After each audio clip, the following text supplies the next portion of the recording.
Bonjour et bienvenue sur la chaîne du lombricompostage facile. Je vais vous présenter aujourd'hui le lombricomposteur dit classique qu'on retrouve dans le commerce sous cette forme-là ou sous d'autres variantes. Sachant que le principe qui est utilisé ici est un principe qu'on retrouve aussi dans les lombricomposteurs, je dirais bricolés.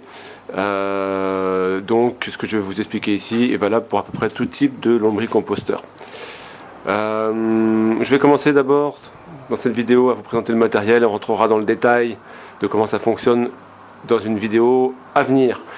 Alors, ici j'ai dénoté 6 éléments distincts. Le premier élément, c'est le couvercle qu'on retrouve tout là-haut. Voilà, un couvercle qui permet d'accéder à la partie haute du lombricomposteur. Et des plateaux. Donc, chacun est un plateau, je vous montrerai plus tard. Vous avez un plateau, deux plateaux, trois plateaux, quatre plateaux.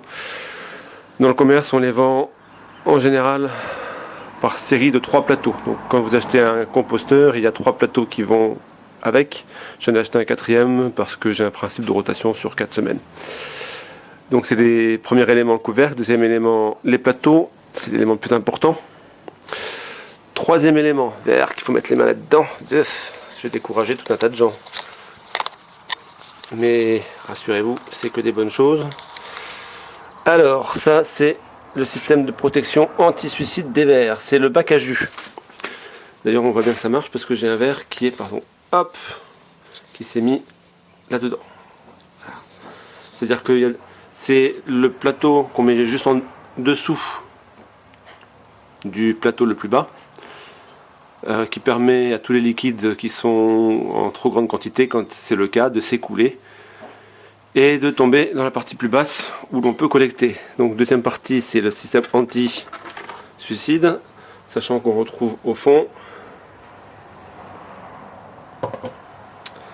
le collecteur de jus à proprement parler, quatrième élément.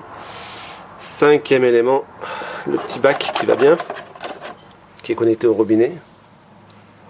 Avec ici le robinet à proprement parler qu'on peut tourner en position fermée et que je laisse toujours moi en position ouverte parce que ça permet de garder de l'air dans le lombricomposteur. Voilà. Et le dernier élément, le pied. Voilà. En plus celui-là il est un peu pété suite à une manœuvre pas très réussie dans le garage. Voilà. Et alors, allez, vidéo bonus, c'est 2 pour le prix d'une. Un petit truc, qu'est-ce que c'est que cette espèce d'énorme machin? Je suis en train de tester une solution que j'ai lu dans un livre que je vous recommande. Je vais essayer de trouver le lien et de le mettre sur YouTube, même si je ne suis pas encore très à l'aise avec les différentes arcanes du système.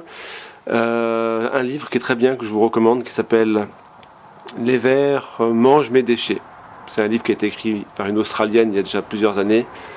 Elle en est à plusieurs rééditions successives, et elle nous dit, moi, pour éviter d'avoir du jus, parce que d'avoir du jus de compost c'est pas génial, je mets dans mon bac à jus un bac que je coupe au niveau de la jambe et dans lequel je mets de la tourbe, et la tourbe en fait va venir pomper le jus, et quand c'est plein et saturé, j'ouvre mon bas, je verse ma tourbe dans un pot qui pourra ensuite servir pour mes plantes. Donc c'est formidable parce que on évite d'avoir trop de jus et puis surtout on évite des noyades. Voilà. Donc j'espère que cette vidéo vous a plu. Si c'est le cas, faites-le moi savoir, et si c'est pas le cas, faites-le moi savoir aussi pour que je progresse. Voilà, plus tard.